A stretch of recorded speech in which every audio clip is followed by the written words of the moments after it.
Thank you, Dr. Nima, for the share of the wisdom for yesterday and this morning, and to being there with Dr. John Demartini today. It was amazing to see you talking about your life and you going through every challenges in your life. So I think a lot of people there identify themselves to your story in some of points. On this point. So thank you very much for this. Yeah, I wanted to share the journey because especially chiropractors, usually go through periods of time where they want to do something, but there's outside voices that say, "What are you doing? Why are you doing that?" And maybe those voices come from your family, maybe they come from your friends or the society or other people.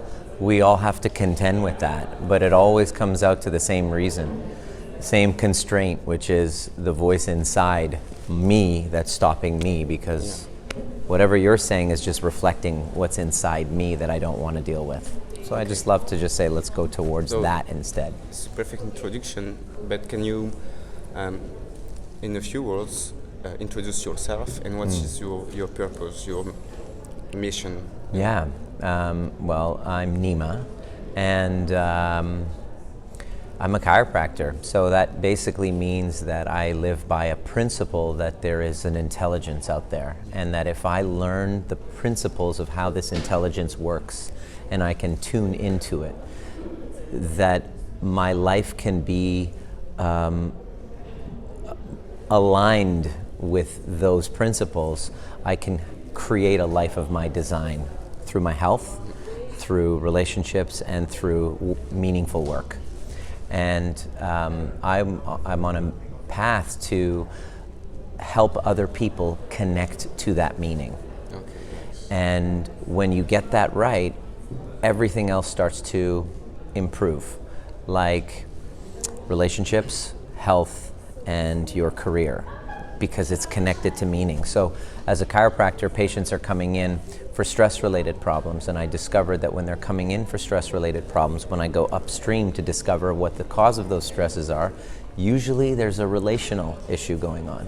More times than not, there's a breakdown with a family dynamic, there's a romantic disconnection, but then when we keep going upstream further, we find that there's a disconnection from themselves and their context for life.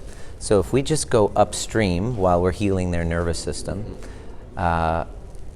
create context for themselves in their lives, meaningful purpose, then you now have a foundation for every relationship, you have a foundation for meaningful work, and then your health starts to transform. Nice. And so it's my purpose to help teach those principles to help empower people's lives. And how do you feel? What's the inner state you are in when you're doing this? The inner state that I feel when I'm living according to those principles is enthusiasm. Nice. I feel a sense of enthusiasm. I feel a sense of energy. All of a sudden I feel energized. Like, for example, right now, I haven't slept in 2 days. Okay, and so... Can't see. Huh? You can't see. You can't see, right. You can't see because my inner state, as you like to call it, is enthusiastic. I'm connected to something beyond just the physical, the material. So that's how I feel when I'm connected to purpose. I just feel energized, I feel enthusiastic, I feel certain, I feel present, and I feel love. Nice. Perfect. Love. And this inner state you just talked about, of well-being and satisfaction, you are in when you do what you love. Do this inner state you are in helps people you're teaching to enter themselves into this same inner state? Mm-hmm. One of the principles that I've learned, that I've lived by, and that I love teaching about is co-regulation.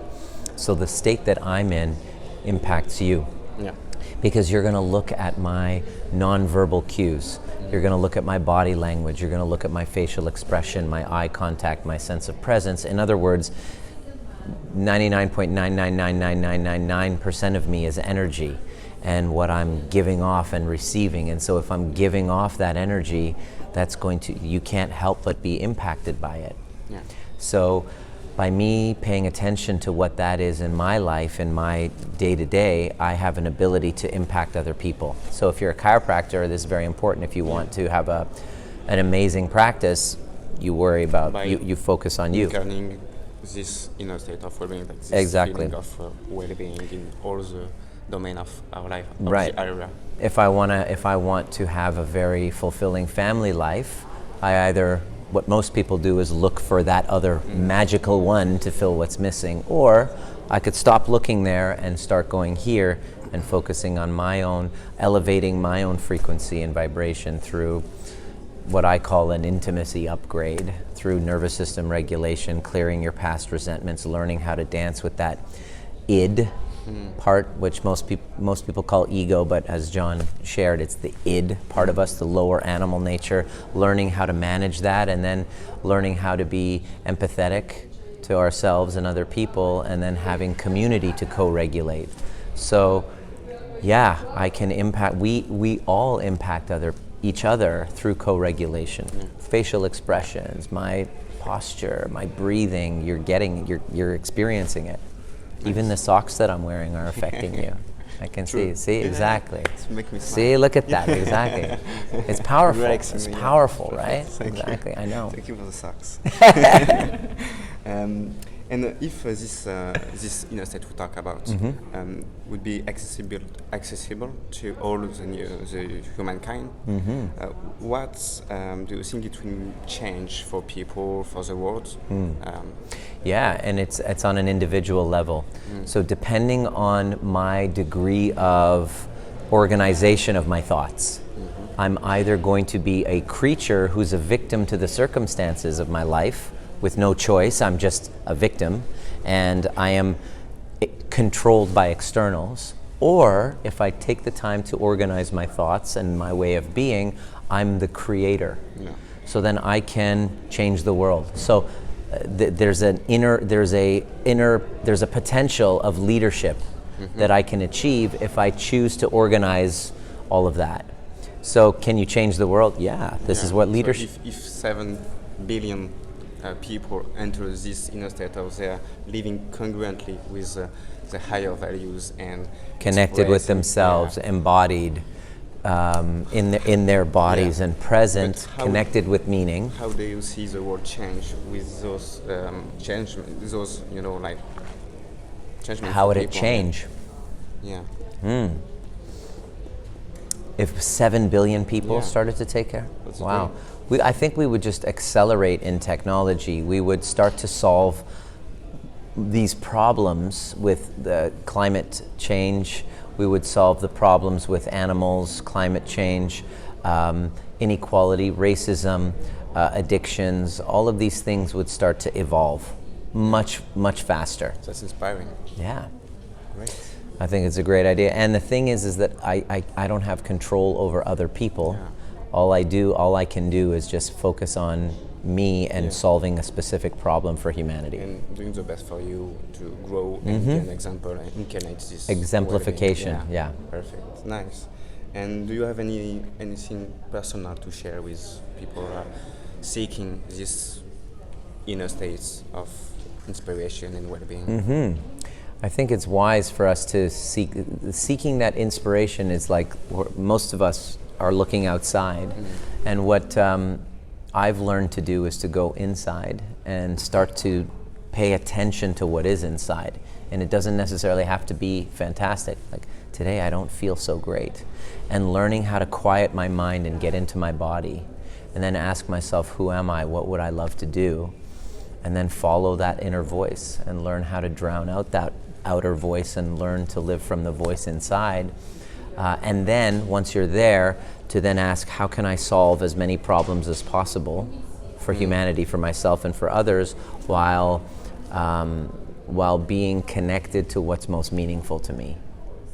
If you just keep asking yourself the right questions, you eventually get to a place where you feel grounded and you feel present in your body first. So your first purpose is to know yourself and feel who and where you are. And once you've gotten connection to that, your next hurdle to climb is to give yourself permission to step up and to lead from what you thought, from where your past shame and pain has been. So the biggest obstacle is the vulnerability of looking at yourself and getting uncomfortable.